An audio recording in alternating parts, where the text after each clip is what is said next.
मेरा नाम राजू है और मैं 30 साल का हूँ।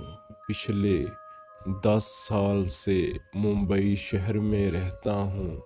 छुट्टियों में मुझे शहर की भीड़ भाड़ से दूर किसी गांव में समय बिताना बहुत पसंद है। एक छोटे से गांव में मेरा घर है जो कि जंगल के किनारे बसा हुआ है।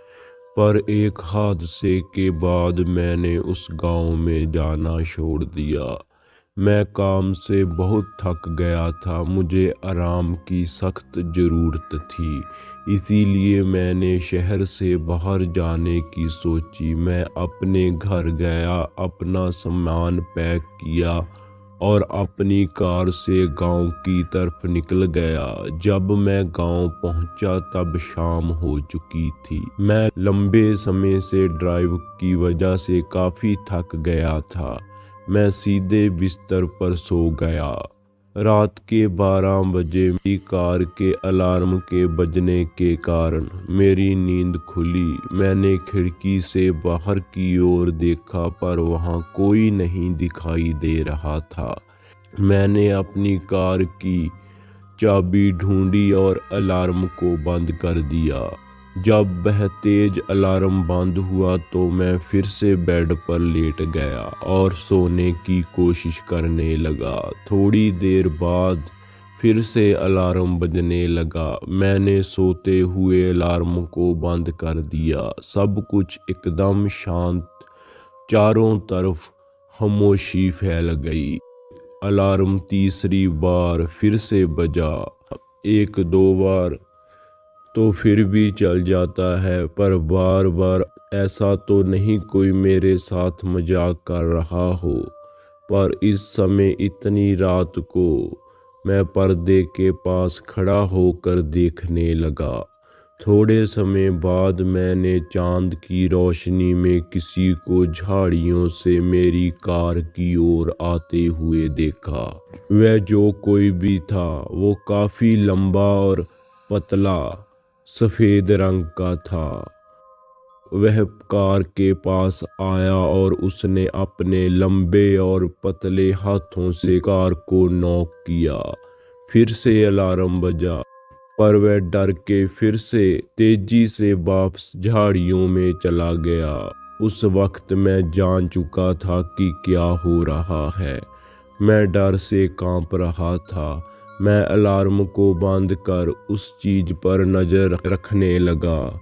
वह चीज झाड़ियों से फिर आई और धीरे धीरे मेरे घर के गेट के पास बढ़ने लगी। अपने हाथ से उसने गेट के लॉक को खोला, जिसे देखकर मैं इतना डर गया कि हिल ही नहीं पा रहा था। मेरे दिमाग में कई तरह के बुरे ख्याल आ रहे थे। मैं बहुत भयभीत और डर गया था। मैं बस लाइट्स ऑन करने ही वाला था कि तभी मेरे पैर जम गए। वो सफ़ेद फिगर खिड़की पर खड़ा था। वह खिड़की से अंदर की ओर झांक रहा था कि अंदर कोई है या नहीं। मैं जल्दी से अपने सोफे के पीछे छुप गया और उसे देखने लगा। तभी मुझे एहसास हुआ कि कार के साथ छेड़छाड़ करना केवल उसका अपने शिकार को बाहर लाने का तरीका था। मैं उसके डरावने चेहरे से अपनी आंखों को हटा नहीं पा रहा था। उसकी चमड़ी राख की तरह थी, जिसकी उसकी आंखें छोटी और पूरी तरह से काली थी। उसकी नाक की जगह पर दो बड़े बड़े गड्ढे थे। वह मैं जानता था कि वह अब जाने वाला नहीं है। वो मेरा शिकार करके ही जाएगा।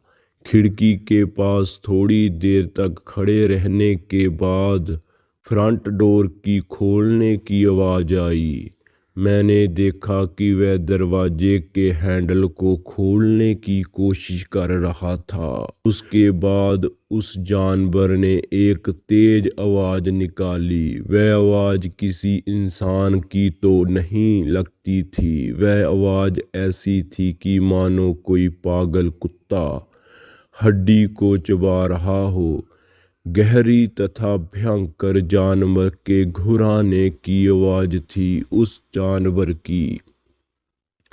मैं जानता था कि अगर इसने मुझे देख लिया तो ये कुछ भी कर कर अंदर आ जाएगा। मैंने अपने आप को सोफे के पीछे छिपाया और बिल्कुल भी आवाज नहीं करना चाहता था। मेरी आंख से आंसू बह रहे थे। मैं अपने सांसों की आवाज सुन पा रहा था। मैं बस मरने ही वाला था। मुझे नहीं पता कि मैं कितनी देर तक अब जिंदा रह सकता हूँ।